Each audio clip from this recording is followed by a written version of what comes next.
வீடியோவில் என்ன பண்ணி காமிக்க போகிறேன்னா ஹெல்த்தியான பாசிப்பயிறு சுசியம் பண்ணி காமிக்கிறேன். வாங்க வீடியோக்குள்ளே போகலாம். வணக்கம், என்னோட பேர் பாலா. இன்றைக்கி என்ன பார்க்க போகிறோன்னா பச்சை பயிறு வச்சு சுசியம் தான் பார்க்க போகிறோம். இந்த பச்சை பயிறு எடுத்துருக்கேன், ஒரு கப்பு. அதை வறுத்துடலாம். பச்சை பயிரை வச்சு இன்றைக்கி சுசியம் பண்ணலாம். இல்லை கடலை பருப்புலையும் பண்ணுவாங்க. நான் பச்சை பயிறு எடுத்துருக்கேன். பச்சை பயிறு ரெடி பண்ணிடுறேன். லேசாக வறுத்தாச்சுங்க. வறுத்த வாசனை வருது. கொஞ்சம் தண்ணி ஊற்றி கொஞ்சம் கழுவிடலாம். பயிரை கொஞ்சம் கழுவிடலாம். கழுவிட்டு வந்து வைக்கிறேன். அப்படி கொஞ்சம் கழுவி எடுத்து வந்துடுறேன். கழுவி எடுத்து வந்தாச்சுங்க. மேலே தூசி இருக்கும், அதனால லேசாக கழுவிக்கிறோம்.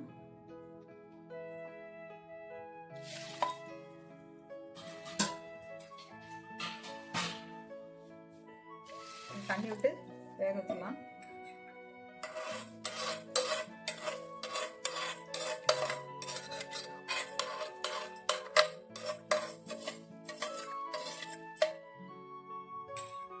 கொஞ்சம் தண்ணி விட்டுருக்கேன்.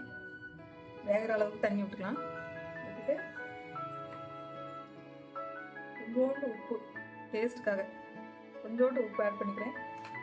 ஆட் பண்ணிவிட்டு குக்கர் மூடி போட்டு மூடி வச்சு ஒரு 2 விசில் விட்டுலாம்.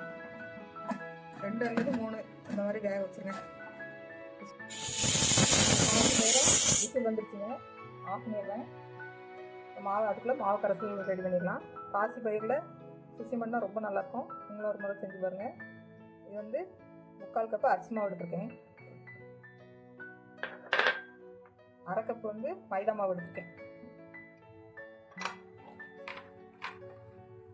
கொஞ்சம் உப்பு ஆட் பண்ணிக்கோங்க. மாவுக்கு ஏற்ற உப்பு ஆட் பண்ணிக்கோங்க. கொஞ்சோண்டு மஞ்சத்தூள் கலருக்காக. இது வந்து கரைச்சி வச்சுக்கலாம். கரைச்சி வச்சிடலாம்.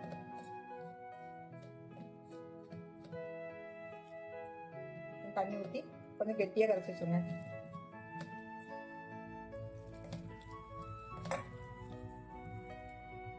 இப்படி கரைச்சிக்கோங்க. கொஞ்சம் கெட்டியாக அப்படி கரைச்சி வச்சுக்கோங்க. மைதா மாவு எதுக்கு ஆட் பண்ணோன்னா கொஞ்சம் அப்படி கொஞ்சம் பசையாக இருக்கும். அதனால தான் மைதா மாவு கொஞ்சம் ஆட் பண்ணிக்கிறோம். நல்லா அரிசி மாவில் தான் முக்கிய எடுத்து போடுவாங்க சுசியம். இப்போ கொஞ்சம் மைதா மாவு ஆட் பண்ணியிருக்கோம். அந்த பதத்தில் ரெடி பண்ணி வச்சுக்கோங்க. சுசியமுக்கு தேவையானதெல்லாம் வச்சு ரெடி பண்ணிடலாம். பாசி பயிரையும் வேக வச்சு எடுத்துட்டு வந்தாச்சுங்க. நான் வந்து ஒரு 5-6 விசில் விட்டதுக்கப்புறம் தான் வந்துருக்கு. நல்லா ட்ரையாக வேக வச்சாச்சு. இப்படி ட்ரையாக வேக வச்சுக்கோங்க. ஈரம் இல்லாமல் இருக்கணும். கொஞ்சம் ஆறட்டும். கொஞ்சம் சூடோட நசுக்கி விட்டு இப்படி ஆற வச்சுருங்க.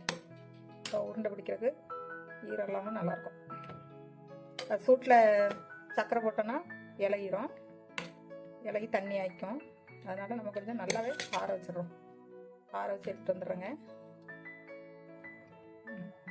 நல்லா அப்படி கடைஞ்சாச்சு பாருங்கள். கொஞ்சம் 1-2 இருக்குது. அப்படி தான் இருக்கும். இந்த மாதிரி கடைச்சி விட்ருங்க. சின்ன பசங்களுக்கு இப்படி இந்த மாதிரி செஞ்சுக்கோங்க. நல்ல ஹெல்த்தியான ஃபுட்டு. இது வந்து பாசி பயிறு வேக வச்சு கொடுத்தா சாப்பிட மாட்டாங்க. இந்த மாதிரி ஸ்வீட்டாக செஞ்சு கொடுத்தா நல்லா சாப்பிடுவாங்க. அது மாதிரி அதனால் இப்படி செஞ்சு கொடுத்துருங்க. குழந்தைங்க நல்லா சாப்பிடுவாங்க. இந்த மாதிரி பேஷனில் ட்ரான்ஸ்ஃபர் பண்ணிடலாம். குக்கரில் எடுத்து பேஷனில் ட்ரான்ஸ்ஃபர் பண்ணுறேன். நல்லா ஆற வச்சு எடுத்துக்கிட்டேன் பாருங்கள். கையை வச்சும் கொஞ்சம் நசுக்கி எடுக்கலாம். நல்லா பிசைஞ்சிக்கலாம். கையை வச்சு கொஞ்சம் ஆறிடுச்சு. நல்லா அப்படி பிசைஞ்சிட்டுங்க. கொஞ்சம் கூட ஈரல்ல பாருங்க. ஈரெல்லாம் வேக வச்சுருக்கேன். நசுக்கி விட்டுட்டு 1 கப்பு நாட்டு சர்க்கரை ஆட் பண்ணிக்கலாம். அவங்களுக்கு எவ்வளோ இனிப்பு தேவையோ அது மாதிரி ஆட் பண்ணிக்கோங்க. இது வந்து மண்டை வெள்ளத்துலேயும் பண்ணலாம். மண்டை வெள்ளத்தில் பண்ணிங்கன்னா அப்படி தவாவில் வச்சு அப்படி பாகு வச்சு வடிகட்டி அப்புறம் ட்ரை பண்ண வேண்டியிருக்கும். அதனால் நான் இது ஈஸி மெத்தடுன்னு சொல்லிட்டு நாட்டு சர்க்கரை போட்டிருக்கேன். நாட்டு சர்க்கரை உடம்புக்கு நல்லது. தேங்காய் 1/2 கப் தேங்காய் திருவி வச்சுருக்கேன். அதையும் போட்டுக்கலாம்.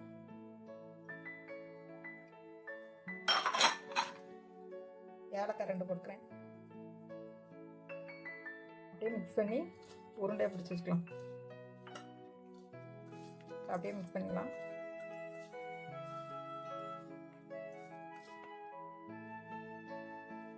உருண்டை பிடிச்சி ரவுண்ட் உருண்டை அப்பவுமே இலகுது பாருங்க. உருண்டை பிடிச்சி வச்சுக்கலாம். செஞ்சு உருண்டை பிடிச்சிட்டு வந்துடுறேன். பாருங்க, ஒரு உருண்டையெல்லாம் பண்ணி வச்சாச்சு. உருண்டை பிடிச்சி வச்சாச்சு. டேஸ்ட்டு நல்லா இருக்குங்க, சூப்பராக இருக்குது சும்மா சாப்பிட்றதுக்கே. சட்டி அடுப்பு வச்சிட்டேன். சன்ஃப்ளவர் ஆயில் ஊற்றிருக்கேன். சூடாகட்டும். ரெடி ஆயிடுச்சு. அப்புறம் நம்ம எல்லாம் மாவெல்லாம் கலக்கி வச்சுக்கோங்க. அதுவும் ரெடியாக வச்சுருக்கோம். முக்கி இதை எடுத்து போடலாங்க. எண்ணெய் சட்டி சூடாகிட்டான்னு பார்க்கலாம். சூடாயிடுச்சு.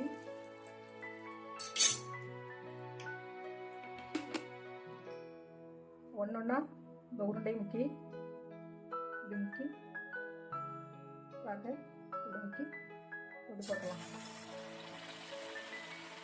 எல்லா உருண்டையும் அப்படியே போட்டலாம். அந்த இன்னொன்று முக்கியாக இருக்கிறேன். முக்கிட்டு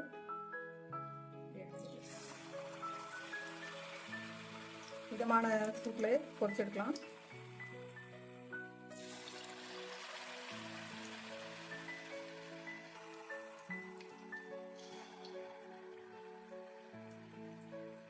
மேலே உள்ள லேயர் மட்டும் வெந்த போதும்.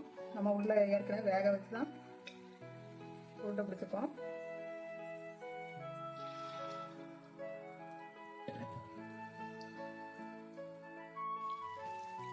பாருங்க, புரட்டி போட்டுக்கலாம். புரட்டி விட்டு வெந்த உடனே எடுத்துடலாம். ருசியாக ரெடிங்க. இது குழந்தைகளுக்கு செஞ்சு கொடுங்க. இந்த வீடியோ பிடிச்சிருந்தா சப்ஸ்கிரைப் பண்ணிக்கோங்க. கலந்து சேனலுக்கு கமெண்ட் பண்ணுங்கள், லைக் பண்ணுங்கள், ஷேர் பண்ணுங்கள். செஞ்சு பார்த்துட்டு எப்படி இருக்குது கமெண்ட்டில் சொல்லுங்கள்.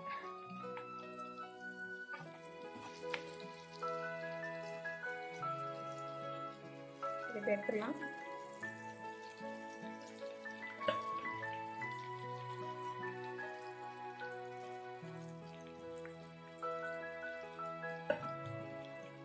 சூப்பராக சுசி ரெடி ஆகிட்டுங்க.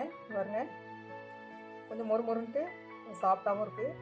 அரிசி மாவு போட்டிருக்கோம்ல, அது கொஞ்சம் மொறுமொறுன்னு இருக்கும். பாருங்கள், சாப்பிட்டு பார்த்து சொல்கிறேன்.